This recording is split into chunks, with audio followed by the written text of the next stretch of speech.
I wanted to share an experience that I've had a couple of times in the last few months and get your take on it and ask a question because I don't, it's kind of a sensitive topic. I have no idea what you're about to ask me either. So like Correct. There is zero prep for this other than you told me I have a sensitive topic and I'm not going to tell you anything else until we start recording. So there you go. Yeah. And I really have questions about this, and I am really seeking the truth. I don't know what the truth is, so I want to preface that. You're asking the wrong guy.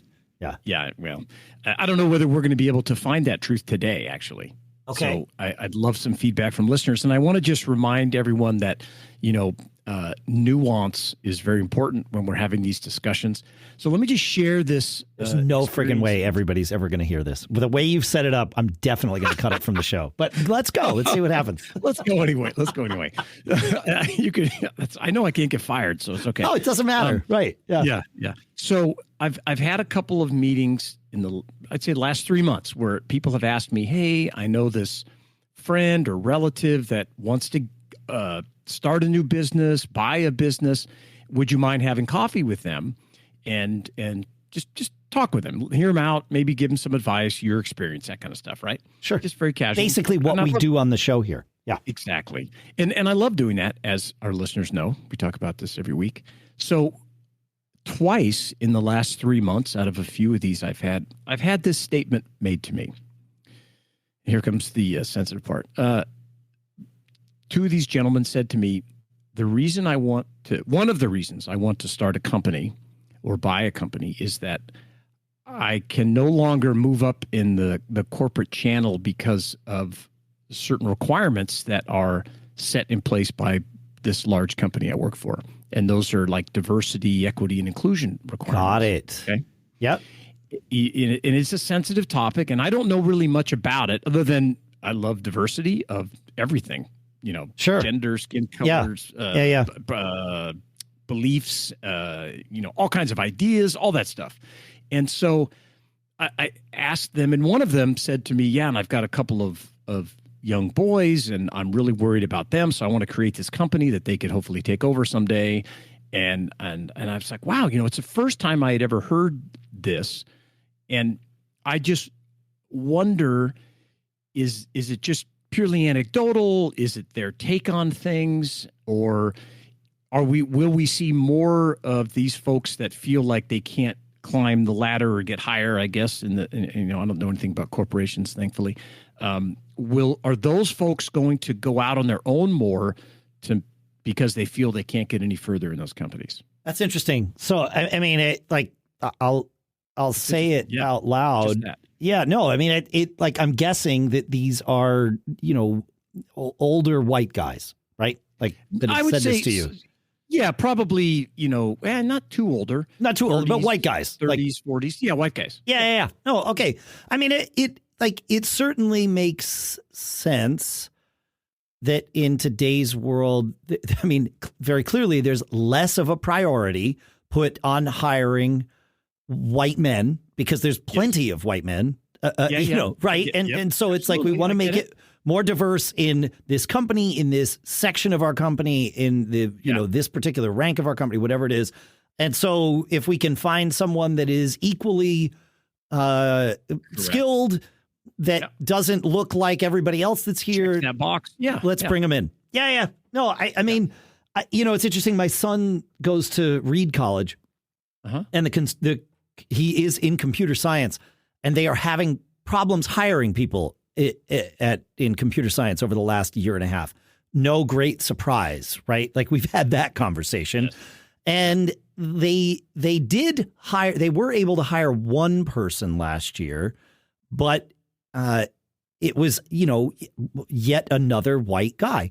And that was in many of the circles there seen as a failure. Now, I mean, it filled a position that absolutely needed to be filled. Yeah. So as someone who is spending an ungodly sum of money to have my son learn computer science from the people that Reed picks to teach him computer science, having, warm, educated bodies fill those roles, that's critical. That's sort of the important thing. So I don't see what they did last year as a failure, though I completely understand why in a perfect world, you'd want to hire people and make it, diversity can only help. It's awesome. Right. Yeah, absolutely. Right, right. People with different experiences. All kinds of diversity, socioeconomic backgrounds, correct. Diversity of thought, everything. It's one of it's one of the things I've loved about playing music is that I am naturally exposed to people that, well, maybe a better way to say it is there is no necessarily common socioeconomic background that everyone comes from when you assemble in a rehearsal room or on a stage. It's can you play? Yeah, that's right. Right. Like that. That's it. And it like I've showed up at rehearsals and it's weird. I have to think about this retroactively because I don't show up thinking, well, it's going to be weird if not everybody there is a white guy like me.